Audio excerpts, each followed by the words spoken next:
राजनीति नमक बिहार के एक नए और विशेष अंक में आप सभी दर्शकों का स्वागत है। आज के दिन हमें आना पड़ा क्योंकि बिहार एक नए ऐतिहासिक दौर में करवट लेते हुए दिख रहा है।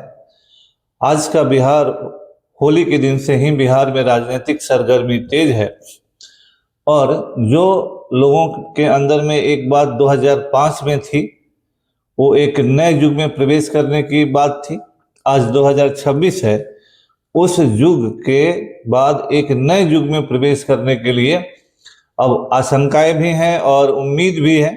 बिहार आज एक नए युग में प्रवेश करने के कगार पर खड़ा है और यूं कहें कि प्रवेश कर भी चुका है, क्योंकि बिहार के यशस्वी मुख्यमंत्री जो इतने लंबे वर्षों से रिकॉर्ड 10 बार मुख्यमंत्री रहे, श्री नीतीश कुमार जी ने राज्यसभा के लिए अपना नॉमिनेशन दाखिल कर दिया है। ये दाखिल करने का आप फोटो सीधे विधानसभा से जारी किया गया है, जहां नीतीश कुमार जी के बगल में श्री अमित शाह जी और बगल में सम्राट चौधरी हैं, अन्य नेता लोग हैं। तो बिहार राजनीति के उस दौर में जा चुका है आज की तारीख में, जिस दौर को लाने में नीतीश कुमार जी ने और भी बहुत सारे नेताओं ने एक अहम रोल प्ले किया था और कहा गया था कि जंगल राज से सुशासन राज में बिहार प्रवेश किया। निश्चित रूप से इनके लंबे कार्यकाल में बिहार ने बहुत सारी उपलब्धियों को देखा है और बिहार के इतिहास में इनका नाम सदा के लिए अमर रहेगा मुख्यमंत्री के तौर पर। इस पर हम एक अलग भी वीडियो लाएंगे, जब इनके मुख्यमंत्री के काल का हम एक विश्लेषण भी करेंगे और अन्य मुख्यमंत्रियों से भी, विशेषकर श्री बाबू से इनकी तुलना करते हुए भी एक हम वीडियो लाएंगे। आज की तारीख में श्री नीतीश कुमार जी ने क्यों राज्यसभा के लिए नामांकन किया? क्योंकि एक अन्य मार्ग के बाहर भी, विधानसभा के बाहर भी और पार्टी दफ्तर में भी पार्टी कार्यकर्ताओं का काफी रोष देखा गया, गुस्सा देखा गया, दुख देखा गया और जदयू के जो कार्यकर्ता थे स्वाभाविक तौर पर नीतीश कुमार जी से आत्मिक और मानसिक तौर पर, भावनात्मक तौर पर जुड़े हुए थे और ऐसे में नीतीश कुमार जी का राज्यसभा जाना पार्टी कार्यकर्ताओं के लिए एक दिल तोड़ने वाली घटना की तरह है। कहे कि इस तरह की बहुत सारी खबरें देखने को जगह जगह से मिली हैं। हम इस वीडियो में नीतीश कुमार जी के राजनीतिक सफर का आपके सामने आकलन करेंगे या उन्हें रखेंगे। अगले वीडियो में निहितार्थों को जानने का हम प्रयास करेंगे, क्योंकि नीतीश कुमार जी का राज्यसभा जाना कोई ऐसे ही अचानक घटी हुई घटना नहीं है, उसके पीछे बहुत सारे निहितार्थ होंगे। इस पर हम लोग अगले वीडियो में विश्लेषण करेंगे, लेकिन सभी दर्शकों के लिए एक हम जानकारी पूर्ण ये वीडियो लाए हैं ताकि आप नीतीश कुमार जी के राजनीतिक सफर को समझें। नीतीश कुमार जी का जो राजनीतिक सफर एक साधारण परिवार से शुरू हुआ है, राजनीतिक कार्यकर्ता के रूप में शुरू हुआ, जमीनी कार्यकर्ता के तौर पर शुरू हुआ, पढ़े लिखे लोग रहे हैं। इन सभी पक्षों को हम लोग एक एक करके देखेंगे। इसलिए हमारा जो एक ये फोटो है कि नीतीश कुमार जी का राज्यसभा जाना बिहार की सक्रिय राजनीति में एक युग का अंत है क्या? लगभग 3 दशक से अधिक समय तक बिहार की राजनीति को दिशा देने वाले नीतीश कुमार जी, हालांकि राज्यसभा जाने का मतलब कतई यह नहीं होता है कि किसी व्यक्ति का अपने राज्य से जुड़ाव छूट जाता है, लेकिन जो सक्रिय भूमिका वो निभा रहे थे एज सीएम ऑफ बिहार, उसमें जरूर कुछ ठहराव आ जाएगा। एज यूजुअल हमारा ये कार्यक्रम क्रॉनिकल एकेडमी के द्वारा स्पॉन्सर्ड है। क्रॉनिकल एकेडमी ने होली के समय जो एक ऑफर दिया था, उसी ऑफर में 72वीं बीपीएससी के लिए हम लोगों ने 3 महीने का एक क्रैश कोर्स लॉन्च किया है। 6 घंटे प्रतिदिन क्लास देंगे, 20 मॉडल टेस्ट और मिक्स टेस्ट मिलाकर 20 टेस्ट होंगे। इसमें होली ऑफर जो है 16 तारीख तक 18 तारीख तक जारी रहेगा। आप आके हमसे संपर्क कर सकते हैं। 3 महीने में ही पूरे आप बैच फिनिश होगा, नहीं तो फिर पैसा आपका वापस होगा। अब हम आते हैं नीतीश कुमार की तरफ। नीतीश कुमार जी बख्तियारपुर के रहने वाले, एक साधारण परिवार के रहने वाले। इनके पिताजी वैद्य थे। इनकी शिक्षा बिहार कॉलेज ऑफ इंजीनियरिंग, अब जो NIT पटना कहलाता है, वहां से हुआ। ये इलेक्ट्रिकल इंजीनियरिंग की पढ़ाई इन्होंने की है। लेकिन उसी के बाद बिहार में जयप्रकाश आंदोलन का दौर था। पटना यूनिवर्सिटी जयप्रकाश आंदोलन का एक केंद्र हुआ और उसी समय से नीतीश कुमार जी सक्रिय राजनीति में चले आए। उस दौरान लालू प्रसाद जी, सुशील मोदी जी भी इस आंदोलन में शामिल थे। सभी का एक ग्रुप बना। हम अभी यहाँ पर एक सामान्य दे रहे हैं कि पहली बार विधानसभा के लिए 1985 में हरनौत विधानसभा से चुने गए। संसद का सफर इनका 1989 में शुरू हुआ, जब पहली बार लोकसभा पहुंचे, और लालू प्रसाद जी को भी मुख्यमंत्री बनाने में इनकी अहम भूमिका रही। और राष्ट्रीय राजनीति और समता पार्टी का निर्माण हुआ बाद में। नीतीश कुमार जी का लालू प्रसाद जी के साथ खटपट हुआ, राजनीतिक विवाद हुआ, जिसके बाद इन लोगों ने जॉर्ज फर्नांडिस जी के साथ मिलकर समता पार्टी का गठन किया। आगे चलकर 95 का चुनाव में चूंकि समता पार्टी का परफॉर्मेंस बहुत खराब रहा, फिर जॉर्ज फर्नांडिस जी के इनिशिएटिव पर नीतीश कुमार जी भारतीय जनता पार्टी के वरिष्ठ नेताओं से मिले। उस समय भारतीय जनता पार्टी को बहुत सारे जो मध्य मार्गी और सोशलिस्ट या लेफ्ट लीनिंग पार्टियां थी या सेंट्रलिस्ट पार्टियां थी, वो अपने साथ नहीं रखना चाहती थी। लेकिन पहली बार समाजवादी जॉर्ज फर्नांडिस, समाजवादी नीतीश कुमार जी जब बीजेपी के साथ समझौता करने गए तो बीजेपी ने बहुत ही खुले दिल से इन्हें गले लगाया, क्योंकि इन राजनीतिक वनवास या अछूतपन जो बीजेपी के साथ था उसका खात्मा करने में इस गठबंधन का बहुत बड़ा योगदान है।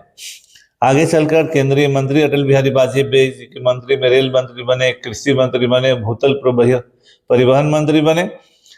और फिर आगे चलकर बिहार की जब राजनीति में एंट्री होती है तो फिर बिहार की राजनीति में इनका योगदान, बड़ा योगदान शुरू होता है। बिहार में 2005 में जब एनडीए को बहुमत मिला तो नीतीश कुमार जी मुख्यमंत्री की शपथ लेते हैं और सुशासन बाबू के नाम से पूरे देश में प्रसिद्ध होते हैं।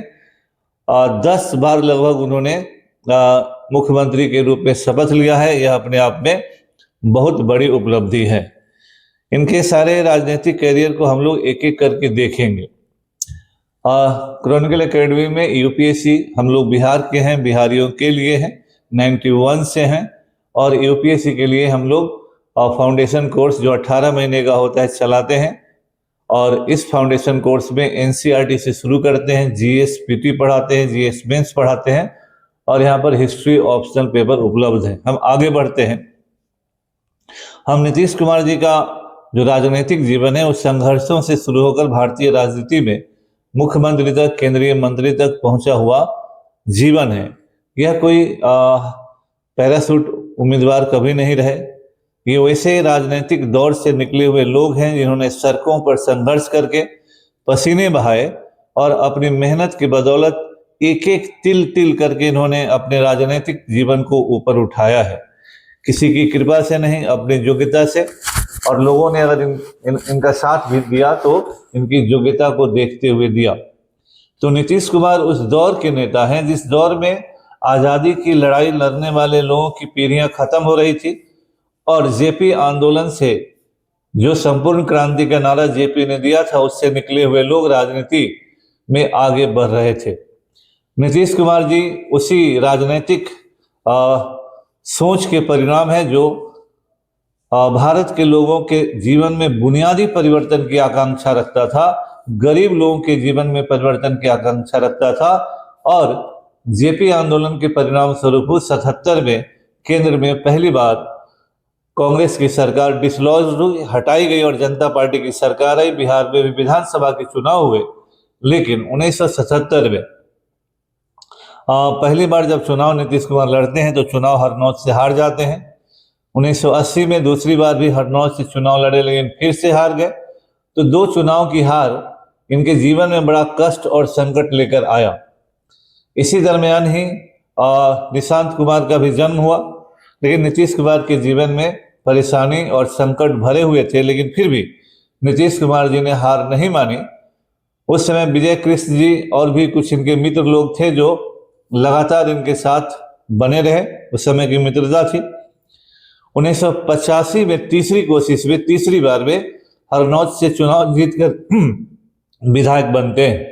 तो 1985 में पहली बार विधायक बनते हैं। 1995 में इसके बाद फिर से चुनाव लड़े, और लेकिन उसके बाद वह विधानसभा चुनाव नहीं लड़ते हैं।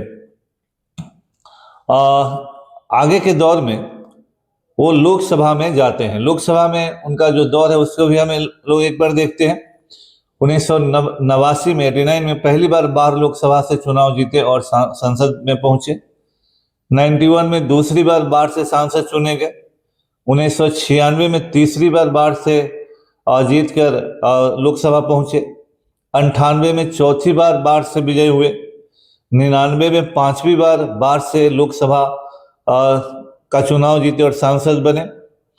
और 2004 में बाढ़ और नालंदा दोनों से इन्होंने चुनाव लड़ा, लेकिन बाढ़ से चुनाव हार गए और उस समय विजय कृष्ण जी बाढ़ से चुनाव जीते थे। दोनों मित्र एक दूसरे के खिलाफ हो गए थे। विजय कृष्ण जी राजद में ही रह गए थे। इसलिए पर्याप्त समय तक संसद में भी रहे, लोकसभा में भी रहे। 89, 91, 96, 98, 99 और 2004। इस पीरियड में विधान परिषद के भी वो सदस्य रहे। अभी जैसे कहा जा रहा है कि जो चारों सदन होते हैं उसमें जाने वाले चौथे नेता होंगे बिहार के। तो नीतीश कुमार जी जब बिहार के मुख्यमंत्री बने उस समय वो केंद्र में एक बड़े नेता के रूप में अपनी पहचान बना चुके थे और वाजपेयी मंत्रिमंडल में कई बार मंत्री रह चुके थे। और उस कारण उस कार्यकाल में कई विभागों के मंत्री रहे। केंद्र में इनके मंत्रिमंडल में रहने का हम लोग एक जायजा लेते हैं। पहली बार बीपीसी गवर्नमेंट में 1990 में जब बीपीसी की गवर्नमेंट बनी, पहली बार नीतीश कुमार केंद्र में राज्य मंत्री बने। अप्रैल 1990 से नवंबर 1990 अप्रैल कृषि और सहकारी विभाग के राज्य मंत्री बने। फिर आगे चलकर जब अटल बिहारी वाजपेयी जी की सरकार है 98 में, तो 98 से 2004 तक इनका जो केंद्रीय मंत्रिमंडल में भागीदारी रही वो इस तरह है। पहली बार रेल मंत्री बने 98 से अगस्त 99 तक। इस दौरान रेल की सुरक्षा में इन्होंने बहुत सारे महत्वपूर्ण कार्य किए। फिर अप्रैल 98 से अगस्त 99 तक वो सतही परिवहन मंत्री अतिरिक्त प्रभार में भी रहे और पूर्ण प्रभार में 99 अक्टूबर से नवंबर 99 तक रहे। कृषि मंत्री के तौर पर नवंबर 1999 से 2000 तक रहे। फिर चुनाव हुआ तो फिर से कृषि मंत्री 2000 से 2001 तक रहे। फिर इसके बाद आगे चलकर रेल मंत्री दूसरी बार मार्च 2001 से मई 2004 तक रहे। केंद्र में जो उनकी उपलब्धि रही केंद्रीय मंत्री के तौर पर, वो बहुत अच्छी उपलब्धियां रही। रेल मंत्री के रूप में उनकी पहचान आज भी एक सफल रेल मंत्री के रूप में उनकी पहचान रही है। और उन्होंने रेलवे सुरक्षा कोष, रेलवे सेफ्टी फंड की स्थापना की और तत्काल टिकट बुकिंग, जो आजकल हम लोगों के या लोगों के लिए बहुत अच्छा बन गया है, तत्काल टिकट बुकिंग का क्रांतिकारी योजना चलाया। और नीतीश कुमार उस जमाने में चंद ऐसे नेताओं में थे जो मंत्रालय की असफलताओं के लिए नैतिक जिम्मेदारी लेते थे, क्योंकि एक मंत्री ही लीडर होता है अपने मंत्रालय का। इस आधार पर जब 1999 पश्चिम बंगाल में गैसल में रेल दुर्घटना हुई तो उन्होंने नैतिकता के आधार पर रेल मंत्री के पद से इस्तीफा दे दिया। इसकी काफी प्रशंसा हुई चारों ओर। तो केंद्र में मंत्री के तौर पर जो कार्यकाल नीतीश कुमार जी का रहा वो काफी उल्लेखनीय और प्रशंसनीय रहा है। इसी दौर में हम लोग बीपीएससी के लिए फाउंडेशन कोर्स क्रॉनिकल एकेडमी चलाता है। क्रॉनिकल एकेडमी बिहार का एकमात्र संस्थान है जो पहले एनसीईआरटी पढ़ाता है, फिर जीएस प्रीलिम्स पढ़ाता है, फिर जीएस मेंस पढ़ाता है। 3 लेवल पे एनसीईआरटी के बीपीएससी के क्लास को पढ़ाने वाला एकमात्र कोचिंग संस्थान क्रॉनिकल एकेडमी है और लगभग 1 साल से 1.25 साल यह बैच चलता है। हम लोग आगे फिर बढ़ते हैं। नीतीश कुमार जी के मुख्यमंत्री के तौर पर हम लोग कार्यकाल को देखते हैं। आज के हिसाब से 5 मार्च है आज 2026। नीतीश कुमार जी ने राज्यसभा के लिए नामांकन कर दिया है। स्वाभाविक है कि वो चुन लिए जाएंगे और इस तरह से बिहार के राजनीति में से फिर दोबारा, जैसे 2005 में बिहार की राजनीति में केंद्र से लौटे थे, तो अब दोबारा वो केंद्र की राजनीति में जा रहे हैं। इस दरमियान नीतीश कुमार जी ने कुल 10 बार मुख्यमंत्री पद की शपथ ली। इस 10 बार का एक संक्षिप्त विवरण हम लोग नजर डालेंगे। पहली बार नीतीश कुमार जी ने 7 दिन के लिए मुख्यमंत्री पद संभाला था, 3 मार्च 2000 से 10 मार्च 2000। सबसे बड़ी पार्टी होने के कारण एनडीए को, गठबंधन को राज्यपाल ने मंत्रिमंडल बनाने के लिए आमंत्रित किया, लेकिन विधानसभा में बहुमत साबित नहीं किया जा सका। तो इनका पहला कार्यकाल 7 दिन का रहा। दूसरा कार्यकाल जब एनडीए को बहुमत मिला 2005 से 2010 है। इस समय एनडीए को पूर्ण बहुमत मिला और यहां से जंगल राज की समाप्ति और सुशासन के सरकार की स्थापना का युग बहुत सारे पत्रकार और विद्वान मानते हैं। तीसरा कार्यकाल 2010 से 2014 है। ये 2010 में भी विकास कार्यों के आधार पर इन्हें बहुत भारी सफलता मिली, लेकिन 2014 में लोकसभा चुनाव में नीतीश कुमार जी अकेले लड़े और चुनाव में भारी पराजय हुई पार्टी की। इसका नैतिक जिम्मेदारी लेते हुए इन्होंने अपने पद से इस्तीफा दे दिया और जीतन राम मांझी को मुख्यमंत्री बनवा दिया। लेकिन थोड़े दिन के बाद इन्हें लगा कि नहीं, मुख्यमंत्री का पद इन्हें संभालना चाहिए, तो चौथी बार 2015 में जीतन राम मांझी से इस्तीफा दिलवाया गया और पुनः उन्होंने मुख्यमंत्री का पद संभाला। तो 5वां कार्यकाल इनका है 2015 से 2017। इस समय आरजेडी और कांग्रेस के साथ गठबंधन हुआ और गठबंधन में ही 2015 का चुनाव हुआ और फिर ये लोग चुनकर वापस सत्ता में लौटते हैं। छठा कार्यकाल इनका है ये 2017 से 2020। 2017 में इन्होंने फिर से आरजेडी को छोड़ दिया, फिर एनडीए की तरफ लौट आए और फिर से इन्होंने एनडीए के साथ, बीजेपी के साथ मिलकर सरकार बनाया 2017 से 2020। तो ये छठा कार्यकाल था। 7वां कार्यकाल है 2020 से 2022। एनडीए गठबंधन के तहत चुनाव लड़ा और फिर सरकार बनाया, लेकिन 2022 में इन्होंने फिर से पाला बदला और आरजेडी के साथ मिलकर सरकार बनाई। 2022 से 2024 तक आरजेडी के साथ इनकी सरकार रही। 8वां कार्यकाल था। 9वां कार्यकाल शुरू हुआ जनवरी 2024 में, जब ये फिर से एनडीए में वापस हो गए, है ना। तो जनवरी 2024 से नवंबर 2025 फिर से एनडीए में वापसी हुई और ये इनका 9वां कार्यकाल था। 10वां कार्यकाल नवंबर 2025 से चला, जो अभी तक है। अभी कार्यवाहक मुख्यमंत्री रहेंगे, एनडीए के साथ इनकी सरकार रही। तो कुल मिला के 10 बार इन्होंने मुख्यमंत्री पद की शपथ ली। ये अपने आप में रिकॉर्ड है बिहार के इतिहास में, बिहार के राजनीतिक इतिहास में इतनी बार कोई भी व्यक्ति, कोई भी मुख्यमंत्री शपथ नहीं लिया और इतने समय तक भी कोई भी व्यक्ति बिहार में मुख्यमंत्री नहीं रहा।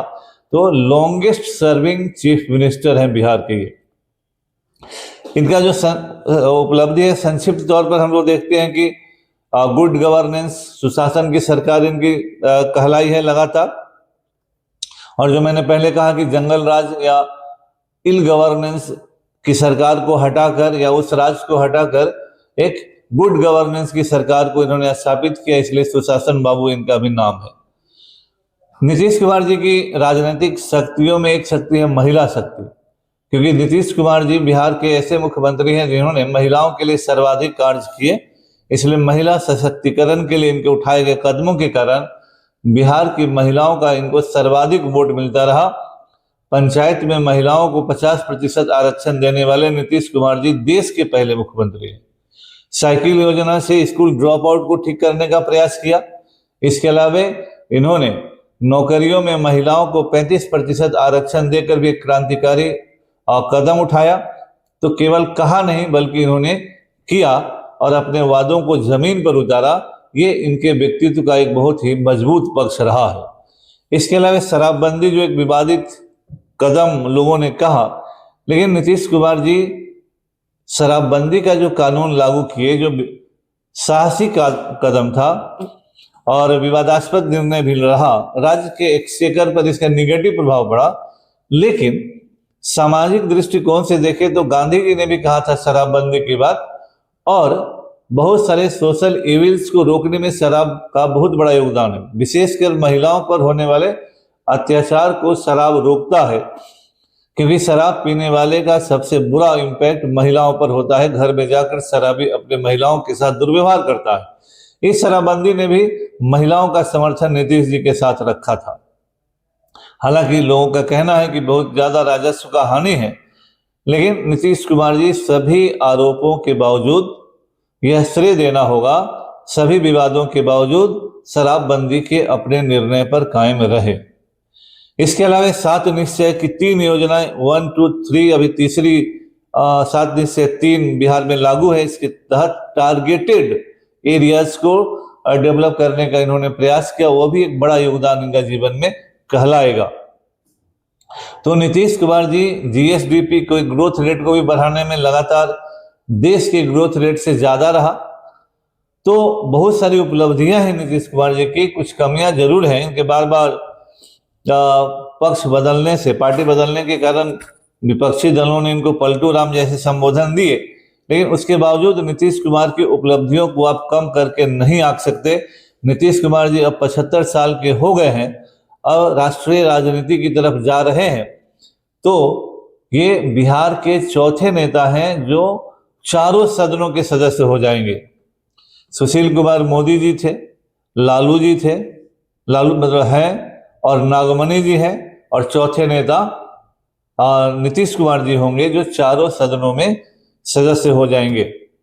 और जैसे इनके संक्षिप्त में हम देखते हैं, 1974 जेपी आंदोलन में सक्रिय भागीदारी निभाई, 1985 में पहली बार विधायक बने, 1989 में पहली बार लोकसभा सांसद बने, 1998 में रेल मंत्री बने, 2000 में पहली बार बिहार के सीएम 7 दिन के लिए बने, 2005 में पूर्ण बहुमत के साथ मुख्यमंत्री बने, 2025 में 10वीं बार मुख्यमंत्री की शपथ लिए, और 2026 में राज्यसभा में जा रहे हैं। तो एक बहुत बड़ा इनका पॉलिटिकल कैरियर और बिहार के मुख्यमंत्री के रूप में जो इनका एक पॉलिटिकल जीवन रहा, वो बहुत सारी उपलब्धियों के लिए रहा। बिहार का जो पॉलिटिकल हिस्ट्री है पोस्ट इंडिपेंडेंस एरा में, उस एरा में नीतीश कुमार सबसे टॉपरिंग मुख्यमंत्री के रूप में याद किए जाएंगे। और जो विजनरी चीजें इन्होंने बिहार के लिए की, वह एक मुख्यमंत्री के तौर पर बिरला है। इसलिए बिहार की जनता निश्चित रूप से दुखी है। परिवर्तन समय का नियम है, चेंज इनएविटेबल कहलाता है, लेकिन उसके बावजूद जब कोई व्यक्ति किसी सिस्टम से लंबे समय के लिए जुड़ा होता है, तो जब उससे वह अलग हो रहा होता है, तो उससे जुड़े हुए लोगों का दुखी होना स्वाभाविक होता है, उसकी भावनाओं का उमड़ना स्वाभाविक होता है। तो बिहार की समस्त जनता नीतीश कुमार जी के इन उपलब्धियों के लिए उन्हें सदा याद रखेगी, और उनके उज्जवल भविष्य के लिए, उनके अच्छे स्वास्थ्य के लिए बिहार की जनता की तरफ से हम भी कामना करते हैं। और नीतीश कुमार केंद्र में जाकर भी बिहार का नाम रोशन करेंगे, इसी उम्मीद के साथ हम ये पहला वीडियो आपको दे रहे हैं। इनकी उपलब्धियों के साथ और भी हम वीडियो देंगे, इनकी कुछ आलोचना भी होगी, क्योंकि हर आदमी का पक्ष नहीं होता है। लेकिन इस वीडियो में हम इनके किए हुए कार्यों के लिए बिहार की जनता स्वयं की तरफ से इनका हम लोग बहुत बहुत धन्यवाद देते हैं। आप लोगों का बहुत बहुत धन्यवाद।